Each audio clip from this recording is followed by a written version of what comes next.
ప్రార్థనలో గడపాలి, ఉపవాస ప్రార్థన. కాబట్టి ఈ 145వ కీర్తన ఉదయకాలం నేను ధ్యానం చేస్తూ ఉన్నప్పుడు నా వాక్య ధ్యానంలో దేవుడు మాట్లాడిన మాట ఏంటంటే అదే మీతో మాట్లాడాలని నేను ఆశపడుతున్నాను. తన యందు భయభక్తులు గల వారి కోరిక ఆయన నెరవేరుస్తాడు. మనము దేవుని దగ్గర ప్రార్థన చేసేటప్పుడు, దేవుని సన్నిధిలో మొరపెట్టేటప్పుడు, ఉపవాసం ఉండి ఆయన సన్నిధిలో కన్నీరు కార్చినప్పుడు నా జీవితంలో చాలా అనుభవాలు నేను నేర్చుకున్నాను. కొన్ని విషయాలు నాకు సాధ్యపడనప్పుడు, కొన్ని విషయాలు నా వల్ల కాలేనప్పుడు, కొన్ని విషయాల్లో ఇక అన్నీ కూడా చేజారిపోయినప్పుడు, ఆ పరిస్థితులు అన్నీ కూడా ఇక చేజారిపోయి ఇవి జరగవు అనుకున్న సమయంలో నేను నేర్చుకున్న ఒకే ఒక సత్యం, ఉపవాసం ఉండి ప్రార్థన చేశాను. ఎప్పుడైతే ఉపవాసం ఉండి ప్రార్థన చేశానో, మీకు విషయం చెప్తున్నాను, ఏ తండ్రి అయినా కొడుకు ఉపవాసం ఉండడం ఇష్టపడతాడా? ఏమండి, మా నాన్నగారు ఏం చేసేవారంటే, నేను ఆడి చిన్నతనంలో ఆడి ఇక అక్కడ గోటీలు ఆడుకొని ఇది ఆడి అది ఆడి వచ్చేసి చిన్న ఉన్నాను అప్పుడు ఇక పడుకునేది, తినకుండా పడుకునేది. మా నాన్నగారు ఏం చేశారంటే ఎంత రాత్రైనా లేపి తినబెట్టేవాడు. ఎందుకు? ఆయన ప్రేమ, తినాలి నా కొడుకు, నా కుమారుడు తినాలి. ఇప్పుడు మీ పిల్లలు ఎవరైనా కడుపు మార్చుకుంటే మీ హృదయం కదిలించబడుతుందా లేదా? ఏమవుతుంది? అయ్యో నా కొడుకు కడుపు మార్చుకున్నాడు. తల్లి హృదయమో కదిలించబడుతుంది, తండ్రి హృదయమో కదిలించబడుతుంది. కొన్నిసార్లు ఉపవాసం ఉండి ప్రార్థన చేసినప్పుడు ఏమవుతుంది తెలుసా? మన పరలోకపు తండ్రి సింహాసనం కదిలించబడుతుందట. చప్పట్లు కొడదాం. కార్యాలు జరుగుతాయి, అద్భుతం జరుగుతుంది. ఎందుకు నా బిడ్డ ఈరోజు ఉపవాసం ఉన్నాడు? ఎందుకు నా కుమార్తె ఈరోజు ఉపవాసం ఉంది? వారి హృదయంలో ఏ గాయమైందో, ఏ విషయంలో వారు నెమ్మది లేకుండా ఉన్నారో అని దేవుడు మనల్ని తొంగి చూస్తాడు. అందుకని అంటాడు, తన యందు భయభక్తులు గల వారి కోరిక ఆయన నెరవేరుస్తాడు. మన కోరిక తీర్చకుండా ఉండే దేవుడు కాదు, మన అవసరాలు దేవుడు తప్పకుండా తీరుస్తాడు. కానీ 2 కేటగిరీ మనుషులు ఉన్నారు ఈ భూమి మీద. దేవుడైతే 9వ వచనంలో అందరూ చూసాక ఆయన ఉపకారి, అందరికీ ఉపకారి. ఆయన ఉపకారం చేసేవాడు, కానీ ఎవరికి కూడా అపకారం చేసేవాడు కాదు. ఈ రోజులలో మనుషులు ఉపకారం చేసేవారి కంటే నష్టం చేసే వాళ్ళు ఎక్కువ అయిపోయారు.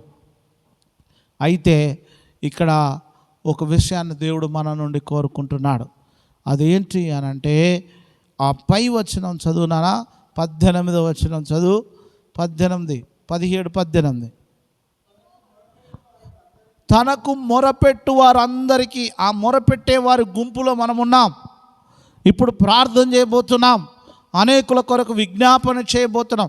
తనకు మొరపెట్టు వారందరికీ, ఇక్కడ మొరపెట్టే వాళ్ళు ఉన్నారు, నిజంగా మొరపెట్టే వాళ్ళు ఉన్నారు. ఆ నిజముగా అనేది అండర్లైన్ చేసుకోండి. ఇప్పుడు మీరు నిజముగా, ఉత్తుగా ప్రార్థన చేసే వాళ్ళు ఉన్నారు, మొరపెట్టే వాళ్ళు ఉన్నారట.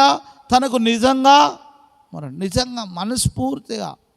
చర్చిలో కూడా చూడండి, కొంతమంది టూకీగా వచ్చిపోతారు, కొంతమంది రావాలి కదా అని వస్తారు, కొంతమంది భార్య ఫోర్స్ చేసింది కనుక మందిరానికి వస్తారు, కొంతమంది తల్లిదండ్రులు ఫోర్స్ చేశారు కనుక మందిరానికి వస్తారు. వాళ్ళు ఏదో ఈ దినం ఆదివారం కనుక రావాలి, ఈరోజు ఫాస్టింగ్ కనుక రావాలని కొన్ని ఏం చేస్తారంటే వారు నిజంగా దేవుని ఆలయానికి రారు. ప్రార్థన చేసే వాళ్ళ దాంట్లో కూడా మొరపెట్టే వాళ్ళు ఉన్నారు, నిజంగా మొరపెట్టేవాళ్ళు. అందుకని అంటున్నాడు, ఆ వాక్యం నాది కాదు బిడ్డ. ఆయన ఏమన్నాడు? తనకు మొరపెట్టు వారికి, అనగా తనకు నిజంగా మొరపెట్టు వారందరికీ ఆయన ఎక్కడున్నాడట? దూరంగా ఉన్నాడా? లేదు, సమీపముగా ఉన్నాడు. తనకు నిజంగా మొరపెడితే, నీ ఆర్తనాదాలు దేవుని సన్నిధికి వినబడ్డప్పుడు, నీ ప్రార్థన దేవుని సన్నిధికి చేరినప్పుడు, నిజంగా నువ్వు దేవుని సన్నిధిలో మొరపెట్టినప్పుడు దేవుడు ఏం చేస్తాడు తెలుసా? ఆ స్వరం విని నీకు సమీపంగా వస్తాడు, నీకు దగ్గరగా వస్తాడు. నీ దగ్గరగా వచ్చి, నీకు సమీపముగా వచ్చి, నీ కోరికను ఆయన నెరవేరుస్తాడు బిడ్డ. ఆ తర్వాతే చెప్పాడు, తన యందు భయభక్తులు గల వారి కోరిక నేను నెరవేరుస్తాను. మనం నిజంగా మొరపెడుతున్నాం. మరి నిజంగా మొరపెట్టే వాళ్ళు కావాలి దేవునికి. నిజంగా దేవుని కాళ్ళు పట్టుకొని అడిగేవారు కావాలి. ఈరోజు ఆపద వచ్చినప్పుడు, కష్టం వచ్చినప్పుడు, బాధ వచ్చినప్పుడు ప్రార్థన చేస్తున్నాం, బాగుంది. కానీ నిజంగా నీ ఆధ్యాత్మికమైన జీవితంలో దేవుడికి నిజంగా మొరపెట్టే అలవాటు నీకుందా? 14వ వచనం చదువునాను. నిజంగా మొరపెట్టే అలవాటు మనకుందా? 14వ వచనం. దేవుడు ఏం చేస్తాడట? నువ్వు నిజంగా మొరపెడితే పడిపోవారందరిని ఆయన ఏం చేస్తాడు? పడిపోయేవారు. ఇంకో మాట రాశాడు, when you are fallen down, then God will come and he will catch your hand. ఆయన నీ చేయి పట్టుకొని పైకి లేవనెత్తుతాడట. చప్పట్లు కొడదాం, నువ్వు పడిపోతున్నాం. when you are, అందుకని పడిపోయేవారందరినీ ఉద్ధరించే దేవుడు, ఉపకారి అయిన దేవుడు, పైకి లేవనెత్తే దేవుడు, నీ చెయ్యి పట్టుకునే దేవుడు. మనుషులైతే మనల్ని పడేయాలని చేస్తూ ఉంటారు, మనల్ని పడద్రోయాలని చూస్తూ ఉంటారు. మీరు చూడండి, కొన్ని మార్గాల గుండా మనం వెళ్తున్నప్పుడు కొన్ని మార్గాలు చాలా సాఫీగా ఉంటాయి. చాలా సాఫీగా అంటే ఏ ముళ్ళ కంపలు ఉన్నాయి, అక్కడ ఏ రాళ్ళు ఉన్నాయి, ఏ గచ్చు పొదలు ఉన్నాయి. ఆ మార్గాల గుండా మనం నేరుగా వెళ్ళిపోతూ ఉంటాం కనుక మనకు అక్కడ కష్టం, శ్రమ అనేది తెలియదు.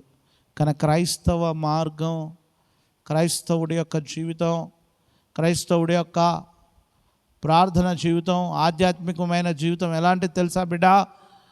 ఇదిగో రాళ్ళు, రప్పలు, ముండ్లు, ఇంకా చెప్పాలంటే ఒక గ్లాసు పగిలిపోయి ఆ సీసా, ఆ ముక్కలు ఉంటాయి కదా, అవి మన కాళ్ళకు దిగుతుంటే ఎంత ఇబ్బంది ఉంటుందో అలాంటి మార్గం గుండా మనం వెళ్ళాలి.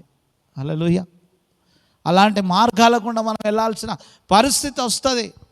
అలాంటి టైంలో కూడా నువ్వు నిజంగా దేవునికి మొరపెడితే, మీరు నమ్మండి బిడ్డ, ఆయన పరలోకములో నుండి తన దూతని నీ దగ్గరికి పంపిస్తాడు. Hallelujah. He will send his angel. తన భక్తుల కోరిక ఆయన నెరవేరుస్తాడు. నువ్వు ఏ స్థితిలో ఉన్నా సరే. కానీ నిజంగా మొరపెట్టే గుంపు తక్కువ అయిపోయాయి ఈ రోజులలో. నిజంగా మొరపెట్టే గుంపు. మనకొక ఇద్దరు దేవుని ఒక సన్నిధిలో కనబడతారు. ఒక ఆయన సుంకరి, ఒక ఆయన పరిసేయుడు. సుంకరేమని ప్రార్థన చేస్తాడు, పరిసేయుడు ఏమని ప్రార్థన చేస్తాడు. అలా నిజంగా మొరపెట్టేవారు ఎవరు? నిజంగా మొరపెట్టేది ఏ వ్యక్తి? ఒకసారి చదువుతారా? సుంకర్ ఏమని ప్రార్థన చేస్తాడు చూడండి.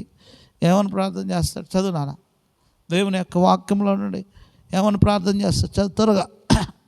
ఆయన అయితే సుంకరి దూరంగా నిలుచుండి ఆకాశం వైపు కన్నులెత్తి ఎత్తుటకైనను ధైర్యం చాలక రొమ్ము కొట్టుకొనొచ్చు. దేవా ఏమన్నాడు? పాపినాయన నన్ను. ఏమండి, ఎంత అద్భుతమైన ప్రార్థన. నాకు ఇష్టం ఈ సుంకర చేసిన ప్రార్థన. దూరంగా నిలుచుండి నేను అనుకుంటాను ఆ టైంలో ఆయన నిజంగా ఈ was in the fasting. I feel so. ఎందుకంటే అంత తగ్గింపు రావాలంటే ఆయనలో ఎక్కడో ఒక చోట కడుపు మార్చుకొని ఇబ్బందులో ఉండొచ్చు. I experience that word. ఆ వాక్యం చదువుతుంటే కొంతమందికి రెఫరెన్స్ తెలియట్లేదమ్మా, వెతుకుతూ ఉన్నారు. చెప్పమ్మా గట్టిగా.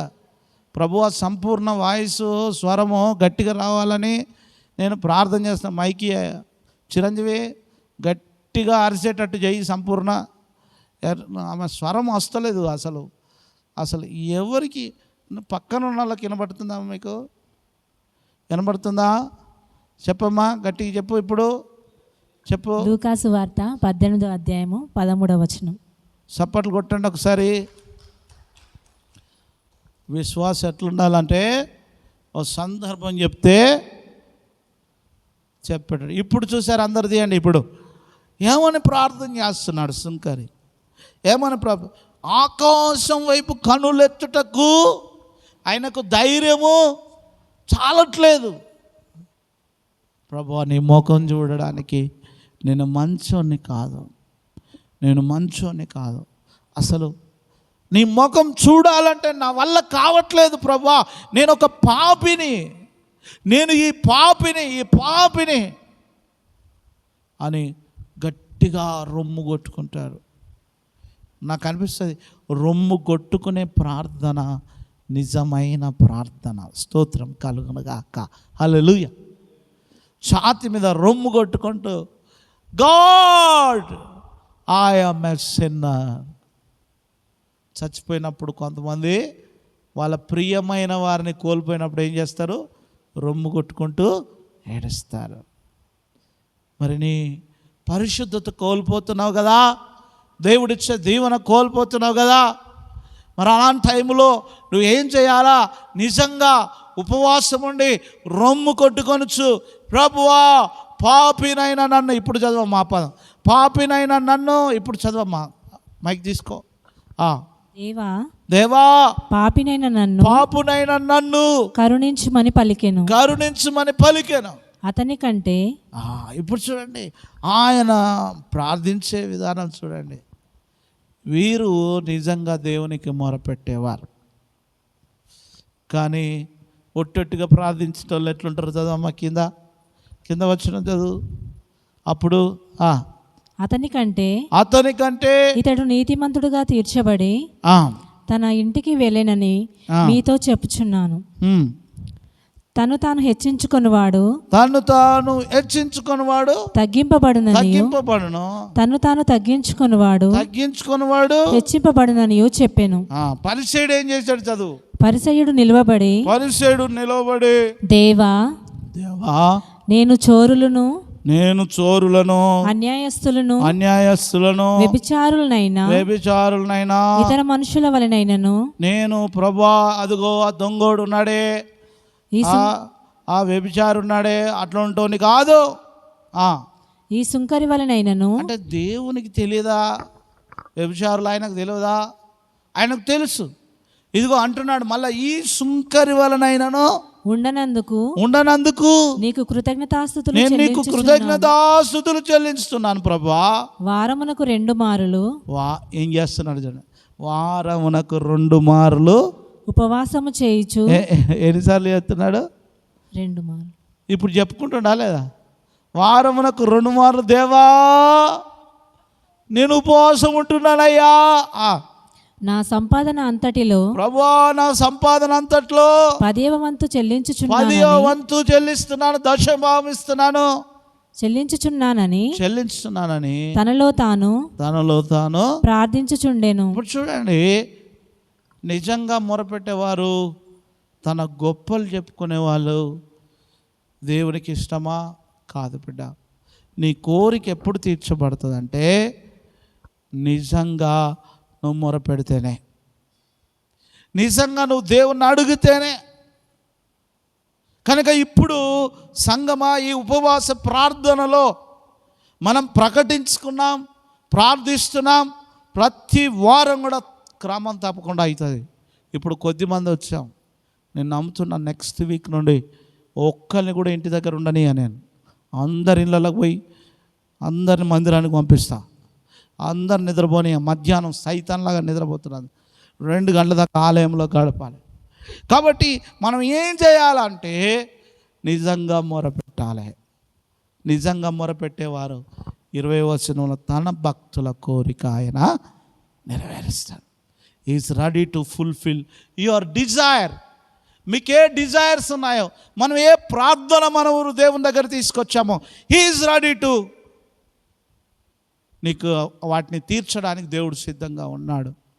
కానీ నేను ఒకటి అడుగుతున్నా, నువ్వు నిజంగా మొరపెడుతున్నావా? సుంకర్లాగా, పరిసేయులాగా ప్రార్థన చేస్తున్నావు? సుంకరి ప్రార్థన మనకు కావాలా? పరిసేయుడు ప్రార్థన కావాలా? ఏది కావాలి అంటే ఆయన చెప్పాడు, తన్ను తాను తగ్గించుకొని ప్రార్థన చేయాలి. Humble your self. నిన్ను నువ్వు తగ్గించుకొని ప్రార్థన చేద్దాం. కళ్ళు మూసుకుందాం.